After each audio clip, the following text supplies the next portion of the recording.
You said all you wanted to do was play rock and roll and play video games. And I was like, I did? And he's like, yeah, you said that. And I remember it and you fucking did it. And I was like, oh, cool. I did it.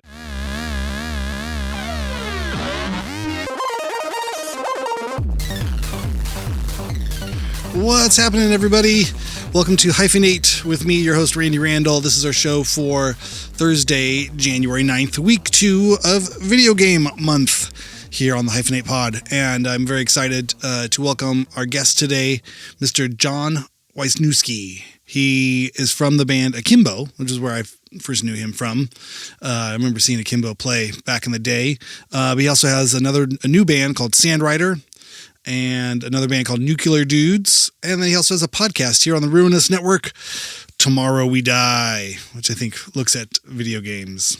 But yeah, Jon is a very knowledgeable, very intelligent person, as far as I can tell. And he knows a lot about video games, and he works in the video game industry. He designs characters, and I'll let him tell you more about everything that he does. But it sounds like when looking for the crossover of music and creatives in the video game world who have their feet in both worlds, Jon was one of the first people that popped up. And I was excited to sit down and talk with him. We have a great chat here coming up in a second, but I just want to say, thank you everybody for listening. Southern California is a little bit crazy right now. I'm recording this the day before this comes out, so I'm recording this on Wednesday, January 8th, and fires have broken out everywhere. So far, myself and my family are safe and we're okay, but we have a lot of friends who have been evacuated, and some may have lost their homes in the fire. So we're kind of just playing it cool over here. No, that's not the right way to say it, not playing it, but we're sort of, it's stressful. It's pensive. It's, I don't know. We're all right. We had some big branches fall down overnight. We had the big epic winds the last 2 days, but there was a warning.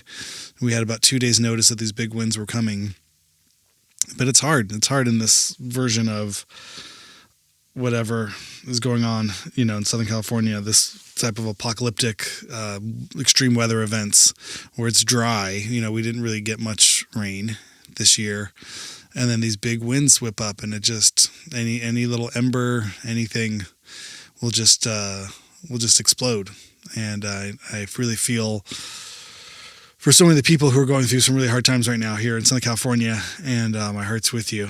And, I'm sure we'll all be monitoring the situation and finding out more as we all learn more. But so far, for now, we are doing okay in our little pocket of the foothills. But like I said, several loved ones and family members or friends are all kind of on alert. So we will find out more as we do. But what a better time to have some video game talk, take your mind off of whatever's going on. And we'll jump into the interview with Jon right now.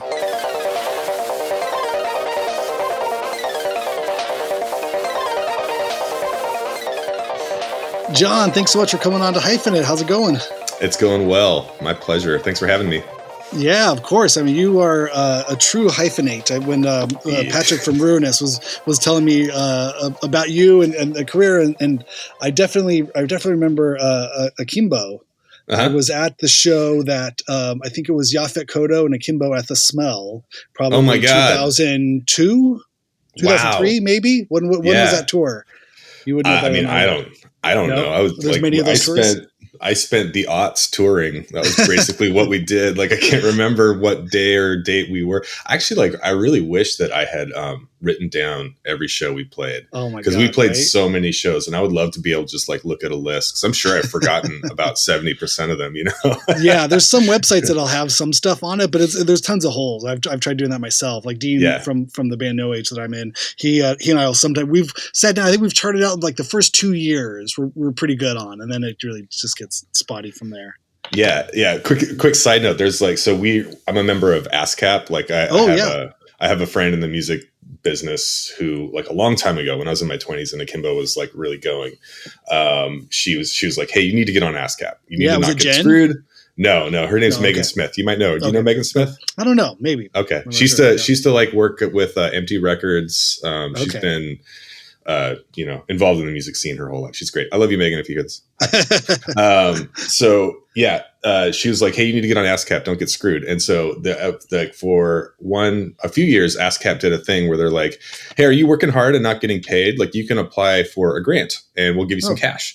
And so Nat and I, the drummer of Akimbo, we like looked at our yearly history of all the shows we played and all the stuff we done. We played a show like that year for like almost like 60-70% of the days of the year. It was wild. And we submitted and we got paid. We got a nice check that year from ASCAP. And it wasn't a loan. It was just like a grant, like it's just straight money too. Yeah. Oh my God. Amazing. Yeah. That's nice of them. I mean, they definitely collect a lot of money. I mean, they are a strange kind of like mafia-esque type organization that usually works out for artists. So I'm not against them. However, the general principle is a little disconcerting sometimes. Right. But when you're on the good side of it, you're like, all right, I guess it's cool. Yeah. Works for me, sort of, maybe. And this is all prior to streaming when we would understand what real, mafia chokeholding of a music business would look like. So infuriating. It's so frustrating. When ASCAP looks suspicious, they're like, oh wait, no, there's a much bigger, darker shark out there that's going to eat all your lunch. Don't worry about it. Totally. Like Lars Ulrich was right. Oh my God. I mean, yeah, there were so many things. I think at this point now, it's almost like the conversation I think has evolved to really encompass all media. I think in a lot of ways, I've seen music as sort of the canary in the coal mine for a lot of the digitization of streaming and sort of modernization or whatever you want to call it, cannibalism, capitalism, whatever it is. This I think music and books I think went down pretty hard first, and then it's made its way now into television and film and everything else. But what a wild ride! I mean, talk about a good time to be a musician. The early on. Yeah. I know. You got the last wave of CDs. I mean, I see. Yeah. Are those CDs you have on the wall behind you, or are those games? Those are games. Those games I've worked on. Yeah, gotcha, framed games. Yeah. But they're on the disc. They share the kind of the DVDs. Yeah, I mean, so games still go with physical media. I think there's a lot of collectors out there who would rather have physical media, and it's not. I don't personally subscribe to it. I like having minimalist physical things around me. I try to get rid of things as much as possible. So I've actually leaned into digital media when it comes to like games and movies and things like that. Oh, that's cool. But there are a lot of people, and I don't begrudge them their opinion at all. There are a lot of people who really prefer to have like physical copies of their games, because when you think about it, if you're paying for a streaming service or you're just buying your things digitally, at any point that could be revoked. I'm sure there's something in the fine print about when you buy a PlayStation or sign up for a streaming service where you are acknowledging that something that you want and listen to or enjoy on this platform could go away at any moment, and there's nothing you could do about it. Yeah. And so generationally in games, consoles turn over, every few years. And the back catalogs tend to get deprioritized. And so, there's a lot of people in games who really have a lot of like affection or nostalgia for old games. And if they can't play them, it really bothers them. So I don't begrudge them that opinion. I'm not of that opinion. I like digital. I mean, I am not native to gaming. I mean, I think I was, sort of come from like the early Nintendo, the NES sort of systems. But tell me a little bit about. So we talked about Akimbo, at the top of the show, and I want to talk more about music. But I guess to sort of establish the bona fides, you've been kicking ass in the gaming world for a number of years as well. Tell me, how did you find yourself to gaming? And was there an overlap when you were doing music and gaming, or how does that work?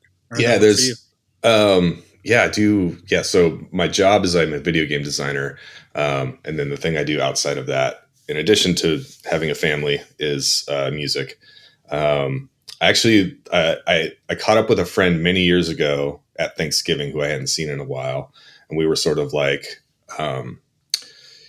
Catching each other up on each other's lives. I was in like my mid-20s or so. Yeah. Just telling them about like, Kimbo's doing this, we're on tour, and, I'm working at these game studios as a contractor. And he looked at me, he's like, holy shit, you did it. You did it, man. I was like, what are you talking about? And he's like, there's one time where we were hanging out when we were like 18 or 19 or something. And you said we were talking about our futures and like, what do we do after school? And he was like, you like couldn't put yourself in a job. And you said all you wanted to do was play rock and roll and play video games. And I was like, I did? And he's like, yeah, you said that. And I remember it and you fucking did it. And I was like, oh, cool. I did it. High five to teenage me. Yeah, exactly. So yeah, I kind of did find a way to like turn my passions into my lifestyle from being a teenager. Those sound like Metallica lyrics. Oh God! Wait, this is 2 times. My lifestyle. 2 Metallica references now. What, 5 minutes in? Oh yes. This is gonna be bad. Okay. This is gonna be bad. All Metallica all the time. So I fell into games in service of music, and basically, what does that mean? You were making music for games? No. So I wanted to be a musician. I wanted to figure out like how can I do this? How can I set up my life so I can do this? Because I know I'm not going to make any money, and I have to pay rent. So like, what do we do here? And I remember like being really motivated to tour and make records. And this same friend that I was just talking about, he got a job at Nintendo. Nintendo's local to the area, and they have a large facility where they hire contract. Up near Seattle. Yeah. Is that where, yeah, in Redmond. Oh yeah. And they will hire contract testers to come in and test their games. So he got a contract to go test Nintendo games. And when I found out that was a job that someone could have, I thought, well, I would like that job.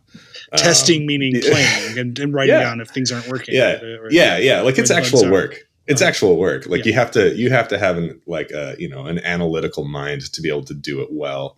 But also sometimes for testing, you just need hands-on controllers. You just need butts and seats, right? Like you need just as many logging hours, trying to push it to its limits. Exactly. Find out where the bugs are. Yeah. So it was, it's contract work. So that was infuriating for a lot of people who really wanted to break into the industry. But for me, it was perfect.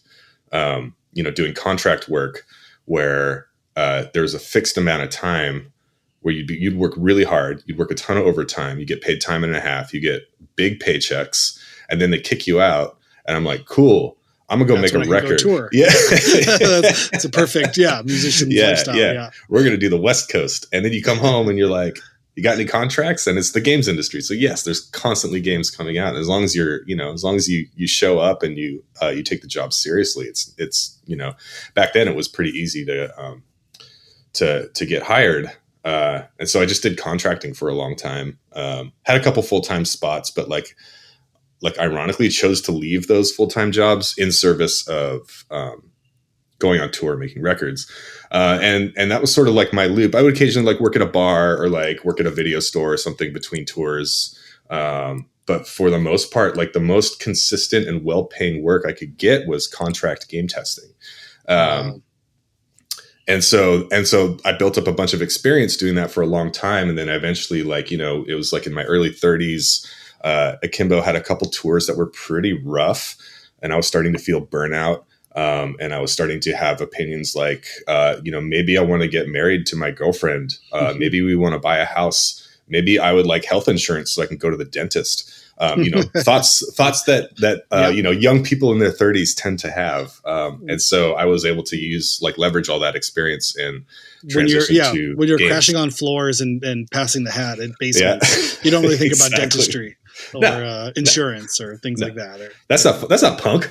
No. Come on, Randy. That's not punk. Hey, I've been there. I was there. I remember the first time I went to the dentist. I went without insurance, and he's like, "Okay, well, we're gonna do this in segments. I know you don't have insurance, so we're just gonna go little by little. It's gonna take about 5 years, but we'll make this painless on you physically and painless for your pocketbook. We're just gonna go a couple $100, a month or every few months, whatever you can afford, and we'll just start to put some teeth back in your head." Okay. Yeah. That's a good dentist. Okay.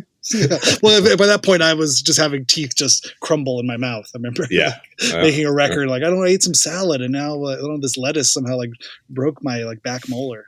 Oh man, I've been there too. Yeah. I've had candy pull a filling out of my teeth. That thing your parents say, don't eat that candy. Yeah. It'll pull your fillings out. Yeah, no, it's real. that's a real thing that happens to people. That's so gnarly. Yeah. No, I would carry around like weird objects, like back of like matchbooks or like things, or like weird like plastic things, just pull stuff out of my teeth because it just had so many holes and things stuck in there. Being on tour and just like, hold on, I'm done eating, I gotta go like just floss everything out of my face because it's just disgusting. Yeah. That's part of that tour lifestyle. Like, yeah. Always have a guitar pick on you and something to pick stuff out of your teeth. Oh, absolutely. Because you can't afford a dentist. Yep. We'll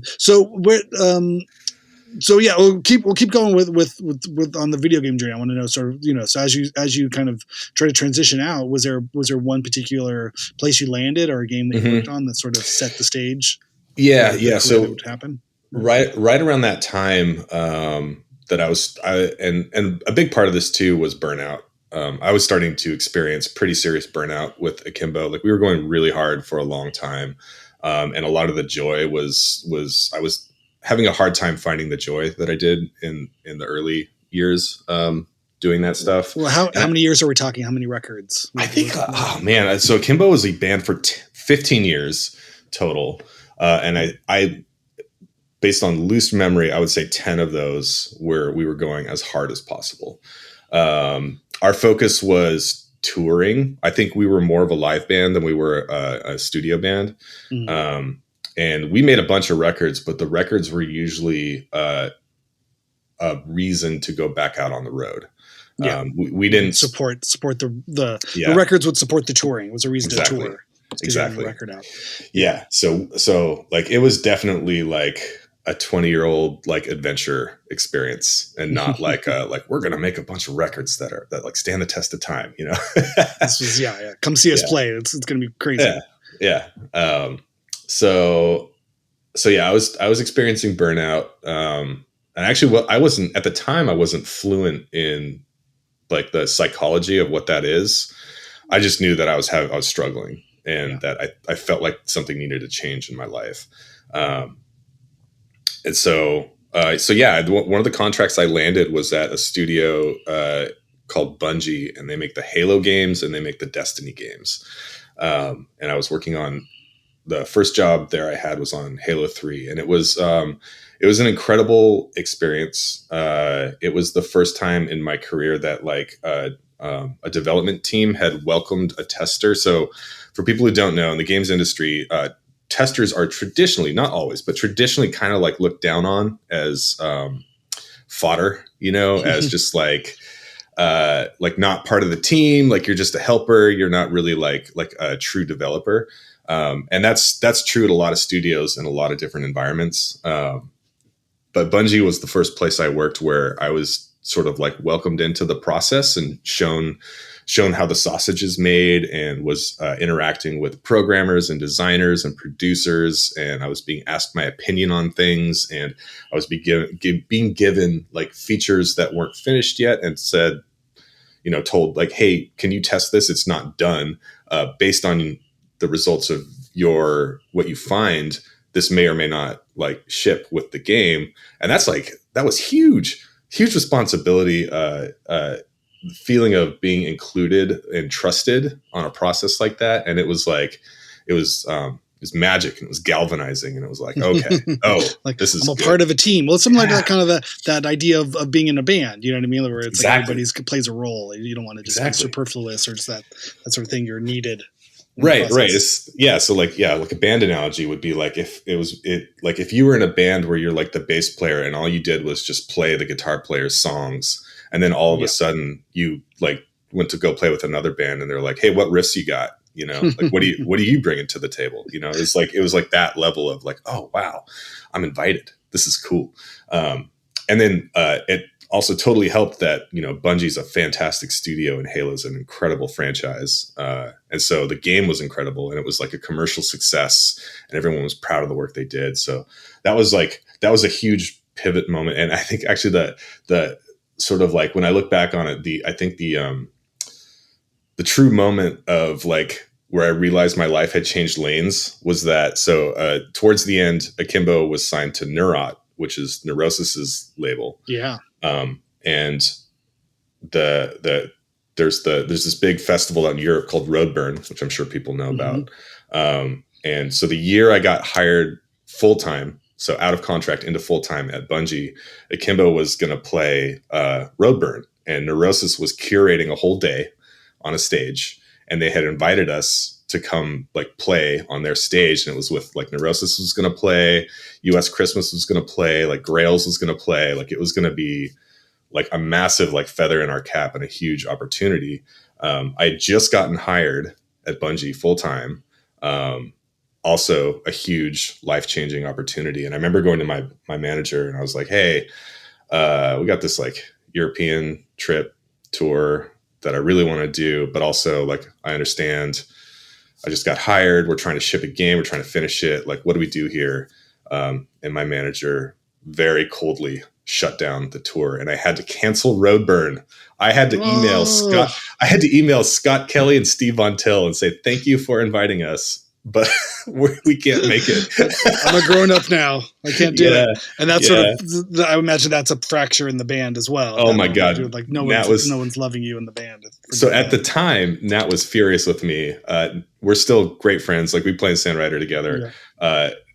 I don't like, he's not mad at me still, but he's still like, still, okay. You goddamn son of a bitch. Like, well, it's a tricky one. I mean, I think, and maybe this just, detouring the music for a minute, but I mean, so much about being in a band, and I would say, an underground band or an independent band or a band that it's not, sponsored by some kind of major label underwriting of some sort, or, some kind of corporate underwriting. So much of being in that band that it's all success is hinged on the next success. It's all about, set up for the next thing, and so it's a very tricky sort of form of I wouldn't say brainwashing, but there's a type of positioning. I think that a mass psychosis that all people, that are in bands, majority of bands, 99% of bands have to adopt this type of mentality where you're just as good, or every opportunity is a success, meaning that it'll lead to another opportunity.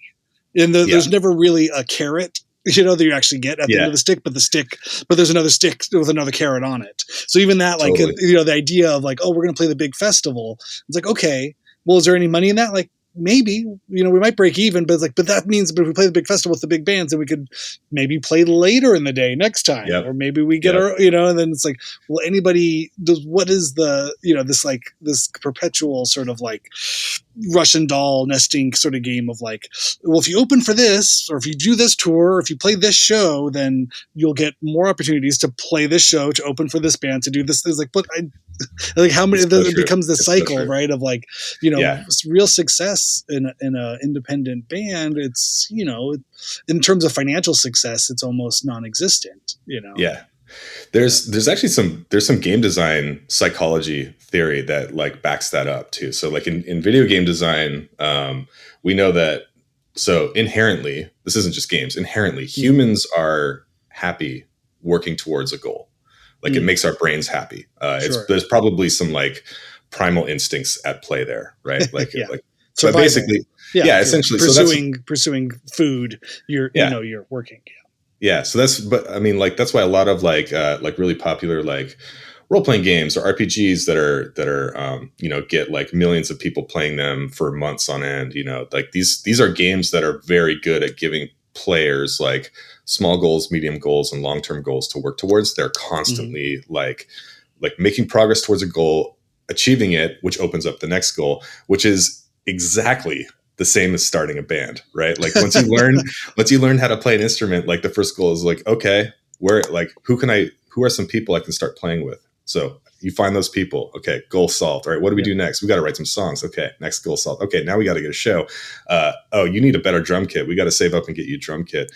We played a bunch of shows. We're gonna have to do a demo, right? Like it's just like it's exactly what you say. It is a grind, but it is a grind that like again, like our brains are inherently satisfied working towards these things, and they're joyful, right? Like all these things are bring us a lot of joy inherently as well. Like being creative, making art with people, performing, being part of a community, you know, like I was going to say, it definitely fosters that type of, secondary family unit, you know, in your teens and then into your 20s, where you're really trying to and find your next sort of like social family, and then and then a mate, and then create your own nuclear family, you know, from there. Like it's a huge part of that kind of social interaction thing too. Yeah.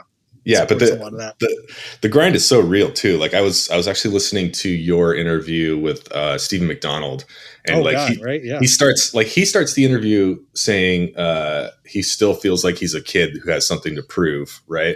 And I'm listening and I'm thinking, you're Stephen fucking McDonald. you don't gotta prove nothing shit, to prove. Man. Yeah, you're a legend. You're like the coolest, like most energetic bass player in the world. Like fucking but relax. Take it easy. It's exactly what you say though. It's like you know, it's both a blessing and a curse, right? Like it keeps us going, and at the same time, like we're never satisfied. Yeah. I know, and it's so much about. I mean, I've found, and I'm sure you could relate to this in some ways too. That you know, it's the level of whatever that success is that you're looking for, or not even success, but accomplishment, or, you know what I mean, or artistic, whether it's artistic accomplishment or financial accomplishment or influence, or whatever that is that drives you through art and creativity and music. But it's constantly changing. You know, especially in the last 10 years, like, you know, we talked about streaming in the beginning, and, you know, the kind of the different ways of forms of that people consume music on the other side of it. And it's always changed. It's changed. The world now looks completely different to the world of music, and what your markers of success would be today, and, you know, or in 2025 looks so much different than 1995. When when I was first looking at, like, oh, I love this band. They're on the cover of a magazine, or, you know, look at how successful this band is. They're on a talk show in a magazine and a thing. And it's like, well, okay, well, now magazines don't exist. Talk shows barely matter, you know, and it's, you know, it's all about, you know, I got 1 million views on TikTok, and it's so hard for, you know, I think for someone at my age, you know, just to be honest, just putting it out there, it's like, I don't value it. I don't find value in those things, you know? And so it's like, congratulations to people who can accomplish those things. Like, you know, it sounds like you're doing something correct. Yeah. But it's a different world. I mean, not that I want to be on a magazine, so I don't give a shit at this point, but it's just so different when all those things look, you know, what it looks like changes as well. And so you really you realize, like, all of the hustle. It's like, you know, like a game, like, you know, relating back to a game. It's like, well, suddenly all of your accomplishments in this game now are set back to zero. Mm-hmm. It's a new game. Like, oh, okay. But I just got good at the other game. Yeah. You talk about, like, the, you know, that, like, being on there's the celebrity of being a rock musician, right? Like that was a thing when we were teenagers. Sure. Right. Like you had whoever was the cool rock band, like, on magazine covers all over TV at the time. It was sensationalized. Yeah. And then it kind of the bubble burst in, like, the early to mid 2000s, I think. And then like pop music kind of just, like, transitioned away from rock and metal. For a while, I was kind of, like, bitter about that. You know, it's just like, why is this not being celebrated anymore? But I actually think, in hindsight, I think that was actually, like, the correct thing to happen, because I think it, you know, I'm bringing this back to what you were saying about, like, people are, like, motivated to be like, oh, I'm going to start a band because I'm going to be successful, right? I'm going to make money, and I'm going to be a celebrity. And I think it weeded all those people out. So now I think when you see rock bands and metal bands and punk bands that start to, like, break through the underground and start to, like, get into, you know, some sort of celebrity status, like I'm thinking about, like, Idols, or, you know, like, well, shit, let's talk about Metallica again. You know, Metallica's still there. They're still kicking, you know. But I think it's helped, like, it's helped filter out a lot of that, like, superficial bullshit that came from that era of music. And, like, if you go back and listen to what was popular on the radio in the late 90s and early 2000s, there's so much shitty rock and roll that was like just being crammed down our throats all the time. Yeah. New metal. I mean, it's a whole other kind of thing. Dude, like, so fucking good riddance to all that shit. I'm totally with you too. I mean, I think a lot of it about it, you know, in terms of, you know, jazz, you know, I think in terms of an art form and stuff, it's like jazz basically has to be subsidized. You know what I mean? Like, people enjoy this music, but it's not ever going to pay for itself at this point in time. You know what I mean? People can perform. You can play. You know, again, not to put down jazz as a whole genre. I mean, it's a bigger issue, but in the sense that like rock will be like jazz, or heavy metal will be like jazz. There will be there is a small niche group of people that, and that it'll continue to sort of like, there'll be people who will support it and be patrons of a genre. And it'll kind of go that way. But in terms of it being popular music or having any kind of relationship to that, it's not that. Yeah, totally. They'll have the dinosaurs of it, and they'll sort of, and like eventually, Metallica will stop touring. Yeah. And there'll be bands who have been influenced by Metallica, but no one, it's just because ultimately the death of record sales, makes it as such that no one will be able to afford to do that kind of thing. Yeah. You can't really like back a huge stadium tour off of streaming numbers. Yeah. It's like being a public teacher. Yes, you're doing it because it matters to you and it's important. Yeah. And that's it. It'll be a very in-depth hobby for a lot of people. And it's just, there's nothing wrong with that. You know what I mean? But in terms of the financial sort of, the thing, it seems as though there'll be some type of like boy band teenager sort of factory thing of music, and that'll continue to go. And whatever, arts and entertainment are always it's always subjective to the next generation. So the next, and it oscillates wildly. I'm sure this even in games, right? Absolutely. It's like there's nothing really consistent in that. That it's just it'll always be changing. But if you keep your eye on the money, you'll see the same people are making money again and again and again. Oh yeah, those absolutely. People, whether it's a publishing company or a record label or management teams, those people will continue. They're not going to give up their position because they'll know how to make the money of it. But the content itself may change. But the actors or the people pulling the levers, in that regard, you're like, totally, they're still behind this. Like, wow, who knew? And like, well, that's their job. Yeah, C-suite barnacles just up there. Wait, what is that?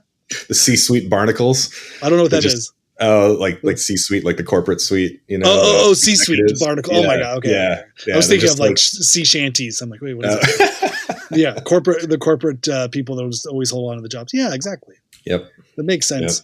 Yep. So what happens then next in the gaming world? So you're with Halo 3, that's going well. Oh yeah, is the band essentially done at that point, or is it kind of okay? Yeah. Akimbo played for a bit longer after my transition. We did our last tour was a tour to Japan, which was amazing. So that was about a week. Played like 4 or 5 shows in Japan, and that was the last time we hit the road. We had a record written before we called it quits. And essentially what happened was we had a guitar player. His name is Aaron. Akimbo was a revolving door of guitar players. So I played bass and did vocals. Nat played drums. We were the foundation of the band. And we had a ton of different people come in and play guitar. Nat and I were so driven and bonded in playing and touring and recording records. And it was a pace that we had set up our lives to meet. And a lot of the people who came into the band could not keep up. And so we unfortunately had to go through a lot of different musicians in the band just to be able to continue doing what we wanted to do. And so I was feeling burnout. I had a job.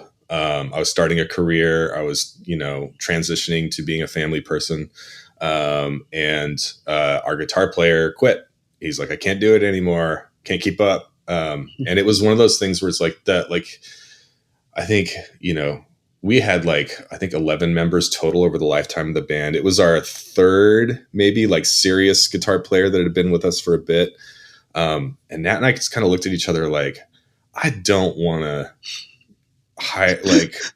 find a new guitar player, again. Teach them the set, go on a tour, see if our personalities work out together, make another record with a stranger. It was just man, we got to do this again. And also at this time, we had started Sandrider on the side, which is the band that I currently play in. So Sandrider happened because it was, again, fallout from feeling burnout from Akimbo. I learned to play music on the guitar. There's a band called No Means No, and I saw them play live. And once I saw Rob Wright play bass, I was like, I want to do that. That is the coolest shit I have ever seen. So I transitioned from guitar to bass immediately after becoming a No Means No fan. And towards the end of Akimbo, I was starting to feel that itch. Like, I want to play guitar again. Like, it's been a long time. There's stuff I want to try, stuff I want to do. It's a new hand feel that I want to get into. And so Sandwriter started just Nat and I meeting at the practice space on nights it was available. Just us playing together, just for the joy of playing.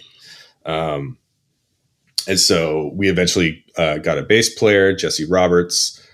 He was in the Ruby Doe. He's currently in Old Iron. He's a phenomenal tattoo artist, and he's done almost all my tats. And he was tattooing me one day, and I was like, "Hey, you want to come play bass with me and Nat? Like, we've got this thing, and we just kind of like do it on the side." He was super down. He was in Sandwriter. We had played like 1 or 2 shows, maybe. We had a demo that was recorded but not out. And so it was kind of like, okay, Aaron's quitting Akimbo. We've got this other band that's like joyful, and there's like no pressure. We don't have to go on the road. We don't have to make a record. We're not accountable to any labels or anything like that. And it was just an easy decision to be like, I think Akimbo's run its course. We've got this other thing that's really fulfilling. Let's just do that instead. And so that was it. And then Akimbo we had like a full album's worth of stuff. And so we figured, well, fuck it, let's record it, before the band's over. Like, let's record it and release it. And so we did. The last album was called Live to Crush. And then we just transitioned to Sandwriter. But Sandwriter was the foundation of Sandwriter was, we just do this because we love it. And we're not trying to go on tour. We're not trying to make records. We're not trying to get famous. We just want to do this because it's meaningful to us. And it was the energy and the feeling that got us into playing music when we were kids. And that remains the spirit of Sandwriter. And because of that, it has been extremely sustainable. It is easy to fit into our lives as busy adults. By design. That's why that's the point of it, right? Yeah. And that spirit of the band in Sandwriter has been like, it's just, our band has survived marriages, children, like things that often kill serious bands or like, force people to have to quit bands. We've had like between all the members, we've had 3 kids, and 2 people have been married, and the band continues because it just fits into our life in such a sustainable and simple way. That's cool. Yeah. I mean, it definitely is a big thing too. Like everybody being on the same page of, what is the pressure or what is the expectations of what it is to be in this band and what are we trying to do? Mm-hmm. How often does Sandwriter play? We go through like, we have peaks and valleys. We, on average, we play at least every month or 2 months in Seattle.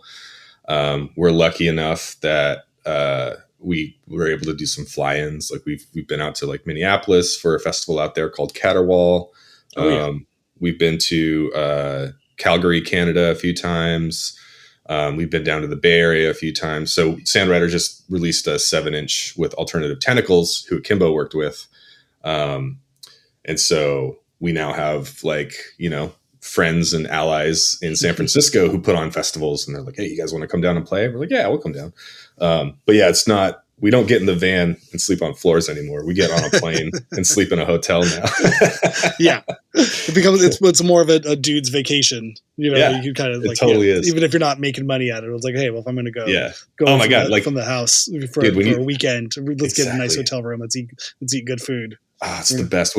When you have kids and then you go out of town for a weekend with your boys and like literally sit in a hotel room and watch movies all day. It's like, it's such a vacation, heavenly. Just that. And you get to play a show at some point and fly back home, nice. Go to an airport, like, it's so relaxing. Yeah. That's amazing. I'm trying to remember that the Yaphet Kotto band. Were you guys friends with them? Did you guys do a lot of touring with them? Yeah.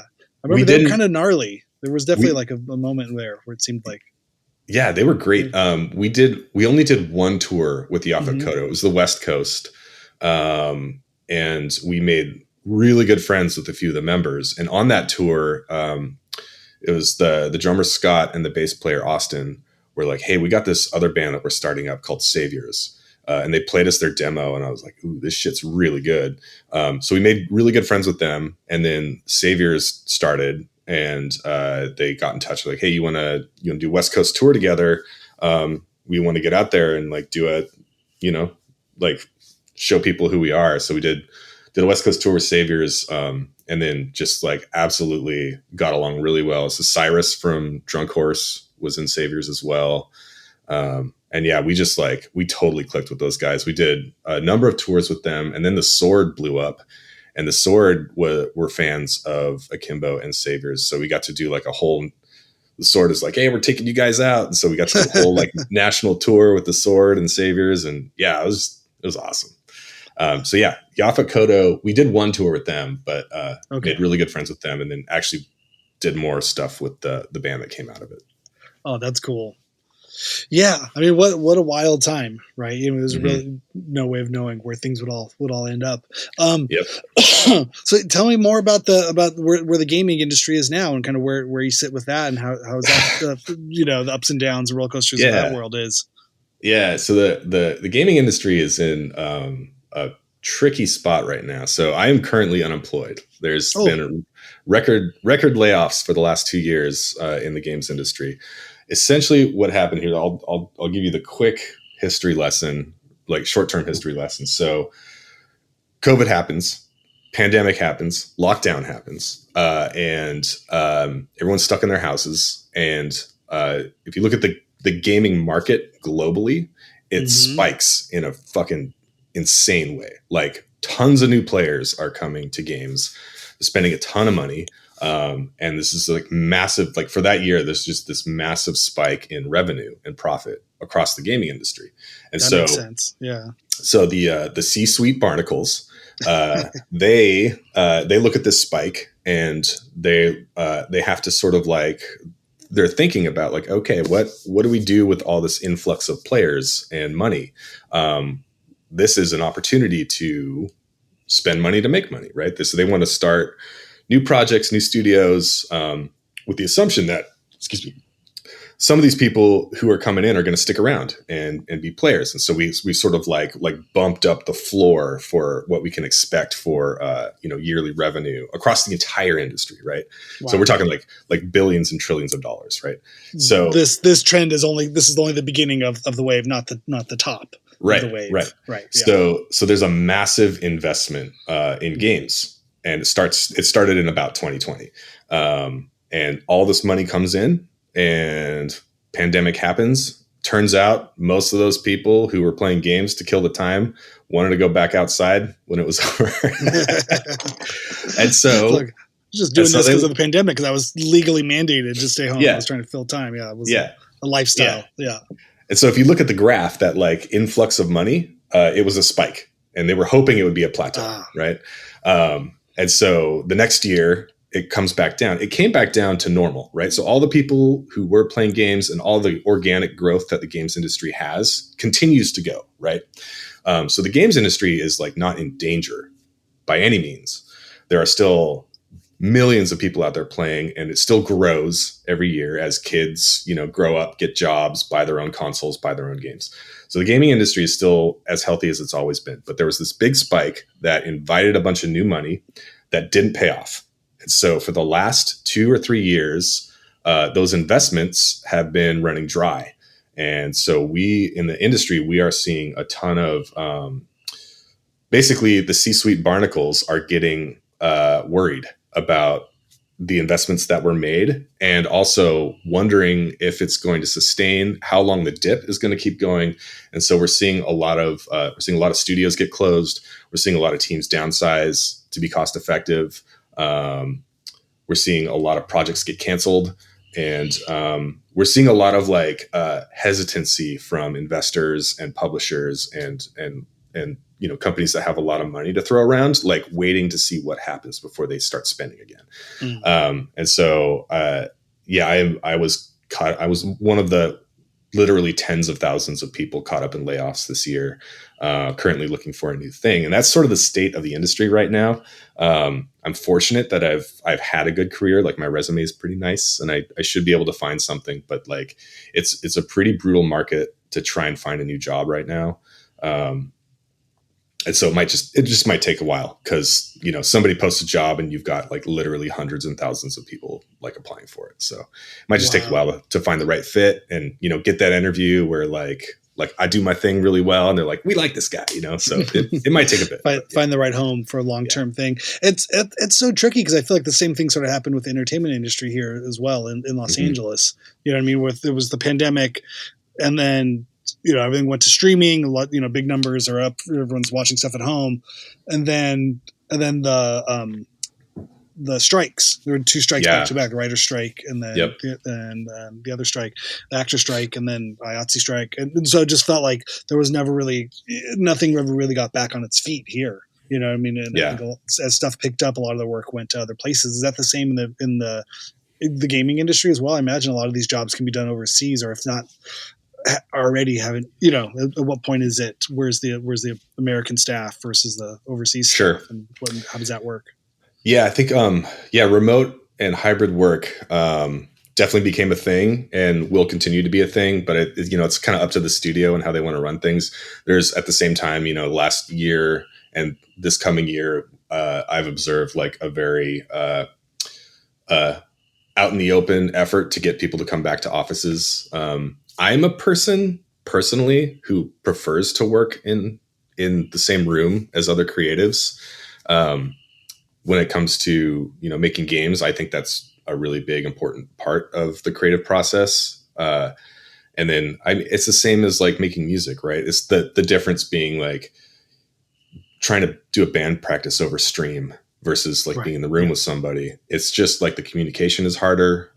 You have to focus a lot more to do something that just comes naturally when you're in the room with somebody, or like writing an album remotely with somebody else, like where you're like emailing tracks to each other, or like dropping them in a drive, it's like, it's functional. You can do it and you can make some great stuff that way. In fact, like I am currently making music that way. But I mean, nothing is a replacement for being in the room with people that you're creatively aligned with. And just like, the sparks are flying, like just, you can't replace that. Yeah. Well, it becomes like a game of like tennis, you know what I mean? Where like you can play tennis online, you know what I mean? But it takes so long, becomes a strange sort of like, oh, right. Hold on, he just hit the ball back. Hold on, I got to find a time to hit it back to them. And this happening? Totally. If you can get a rhythm going, you can sort of work. But again, but keeping that kind of rhythm, I've seen in creative projects, long distance like that is really where it's just like we should just be in the same room, like just do nothing when we're apart. Don't even think about it, and then when we get together, just work really intensely, and then leave it alone. Yep. Seems to be the only way that seems to honestly work. Wow. Yeah. Wow, what a trip. And so it seems like this will be sort of the long-term sort of road. It's everything kind of right-sizing itself again. Is AI seem like a new concern as well? I mean, that's been a big sort of thing on the entertainment side of stuff. And obviously, there's the kind of the flash in the pan sort of stuff, but where I imagine AI in gaming must be a major concern as well, right? More so than anything else, because it's all about programming and coding and automation. That's what drives a lot of that sort of stuff. But I mean, you must have an insight to AI that's different than others. How do you feel? I don't think I've got any new hot opinions on AI. Also, like I had a feeling we'd be talking about AI today. So no, I don't really know much about AI at all. I mean, it's a funny one. I'm just curious. There's definitely a lot of concern in the gaming industry about AI and the potential for it. And then you've got turd balls like Elon Musk saying he's going to start a game company that's going to use AI to make games that are better and made cheaper, right? And he can't fail. Everything he does is winning all the time. I sincerely believe I believe 2 things. Okay, so I don't think there's any replacement for human creativity. I don't think you can automate it. I don't think you can like figure it out. I just watched Dark City last night. You seen Dark City? Oh my God. It's been years. Yeah. So these aliens are like, they've got all these people stuck in the city that they're like, they continue like manipulate. And the whole thing they're trying to do is figure out like what it is to be a person. Like in the movie, there's like we want to find out like, how do people have souls, right? But they're essentially trying to reverse engineer humanity, and it's like it kind of felt similar too. Like, honestly, everyone go watch Dark City. It's oddly, who directed it? Who directed Dark City? I'm so feel like Alex, it was a name. Alex something. I can't remember his name because I remember looking at it. Yeah. It actually feels like proto. He was a music video guy. It was a big thing. Yeah. And then no, not Adrian Brody. It's the from Miller's Crossing. It's the actor from Miller's Crossing. Yeah. Yes. Yeah. There it felt like Alex oddly, Proyas. Yes. Yeah, he was a weird one. Yep. Yeah, it felt oddly like prescient, and it felt like a proto Nolan movie almost in a way. Mm-hmm. Like there's vibes of like Matrix and Inception and like Hellraiser in it. I don't know. It's just I'd forgotten how weird it was, and I just watched it on a whim. I was like, this is really good. Anyways, so Dark City felt like kind of like what people are trying to do with AI right now, which is like we want to commodify creativity, and I don't think you can. I don't think it's possible. I think we'll see a lot of art that is an attempt to do that, but it will lack the soul that the aliens in Dark City are trying to discover. That's one thing I think, is I don't think it's achievable. The other thing I believe is that AI is a very efficient tool for artists, and if artists can learn to use it, they can work much more efficiently. I look at working in games. A lot of the artists, like visual artists I work with, use Wacom tablets, right? Does that mean they're a shitty artist because they use a plastic board with a stylus that puts their art on a screen? Does it mean they're lazy because they're not using canvas or hand drawing their animation? I don't think so. I think they're making incredible art, and they're using technology as a tool to accelerate it and realize a vision that they have and only they have. I feel the same way. So like I make solo albums and I program the drums. I can't play drums like that, but my brain understands what I want it to sound like. And I have the skills to understand the technology in front of me to make a fill that sounds like John Bonham, or make a fill that sounds like Dave Lombardo, right? Like I know what I want to do. I can't physically do it. Does that mean I'm bad at music, or I'm lazy, or I'm cheating? Some people might think so. Yeah. but like but also if you can't hear it at the end of the day, I mean, so much of it is about, I mean, it's like, is it cheating to plug a guitar in? Now is this electronic music versus organic music, or, is it? Yeah. Yeah. So is I also, guitar a real instrument? Do drum machines have souls? All of these things, yeah. I mean, the answer is no, they don't. Right. You can definitely tell the difference between a live drummer and synthesized drums. But I think, I also think that like AI is a tool that artists can use to make art to be more efficient at it. So we'll see what happens. It's pretty interesting moment. Yeah, I mean, I think that's a great analogy. The AI is another tool in the toolbox. The tools themselves have yet to make anything of value.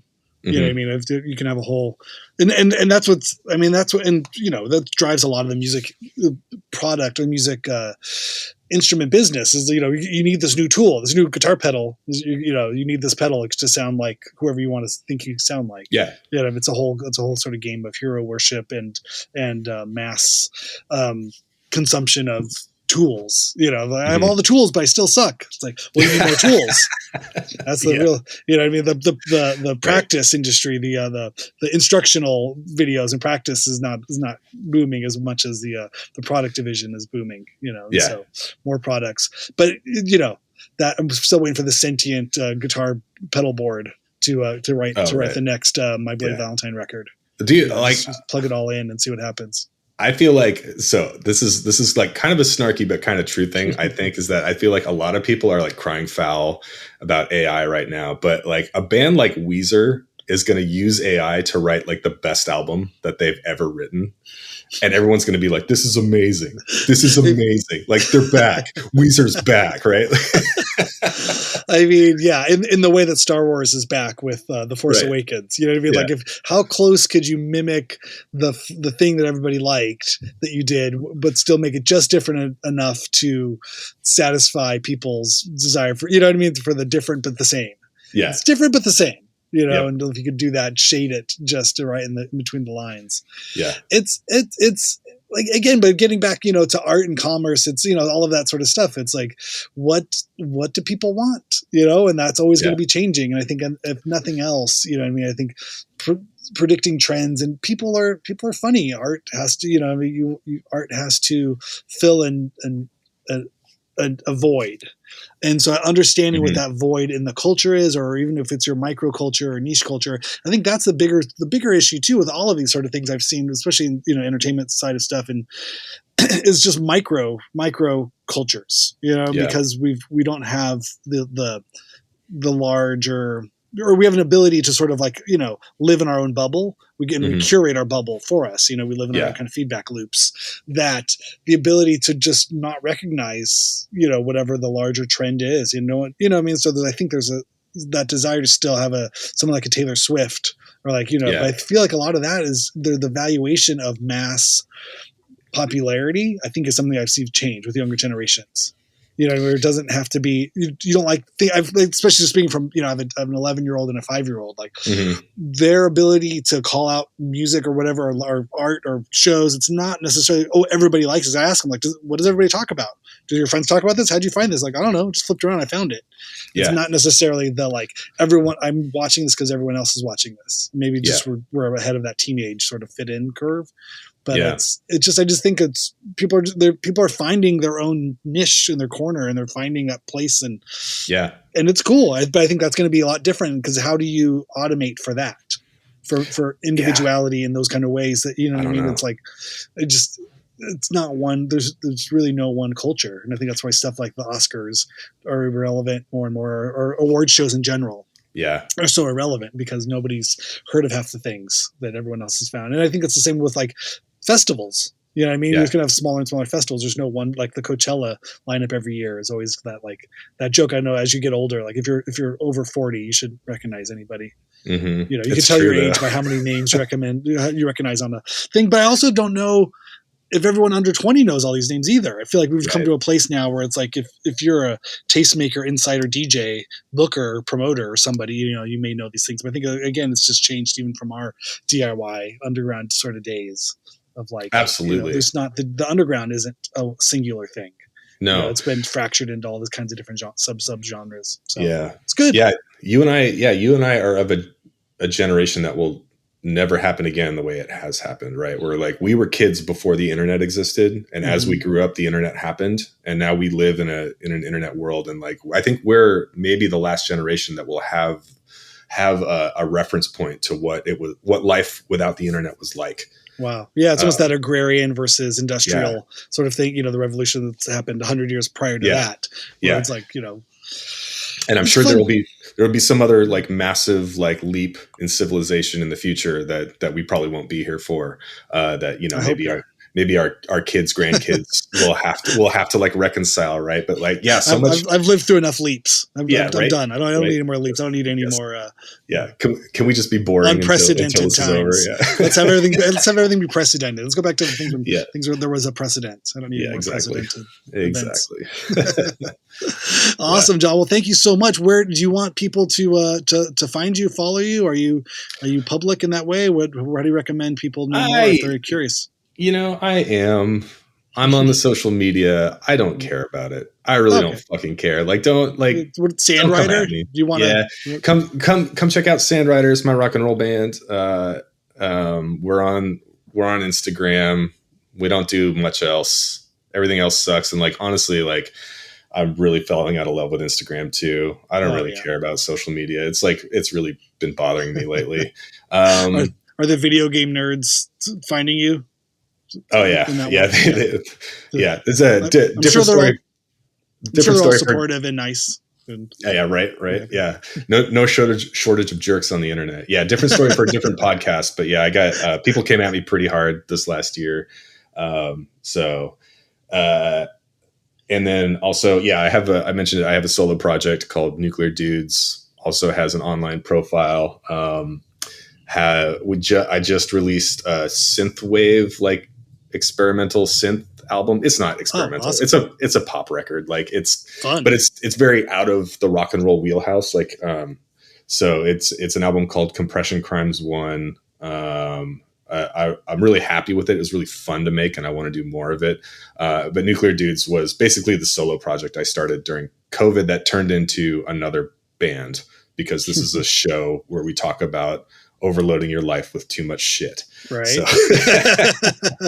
It's the fun stuff, man. That's what we're here for. Keeps you going. So Sandwriter, Nuclear Dudes, and then I have a podcast as well. What? How did we not talk about this? I didn't know this. I didn't see this.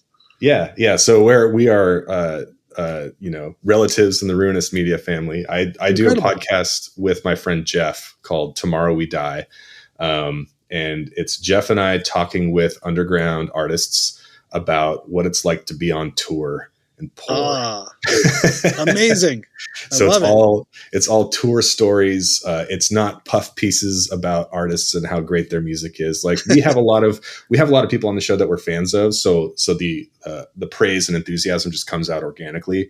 But the show is about like, what bullshit have you been through in the 23 hours of the day you were on tour that you were not on stage? Like what happened to play to 5 people in Atlanta what happened to get there and what happened afterwards. And there's so many wild fucking crazy stories happen to people while they're on the road. So that's what Tomorrow We Die is about. It's a super fun show. Pirates. It's a pirate life. Yep. Fun. Cool. Awesome, John. Well, thank you so much. Thanks for taking the time. I appreciate it. Yeah. This was great. Thank you, Randy. There he is, the man, Jon Weisnewski. Thank you, buddy, so much for coming on. I appreciate it. Thanks, everybody, for sticking with me through Video Game Month. I hope you're enjoying it as much as I am. I'm learning so much. And like I said in the beginning, hearts go out to everybody here in Southern California, suffering from the fires and the smoke. It is a tough one right now. If you want to keep up with John and his many cool projects, you can go follow him on Instagram at Shark Eats Man. And you can also find his band Sandwriter and Nuclear Dudes is the other band, and his podcast Tomorrow We Die here on the Ruinous Network. So thanks, John, for coming on. Thanks, everybody, for being with me. I will see you all on Monday, and we will probably know more about what's going on in Southern California, and we'll see what has happened. Hopefully everything will be contained by then. All right. Be safe. Hug your loved ones. See you then.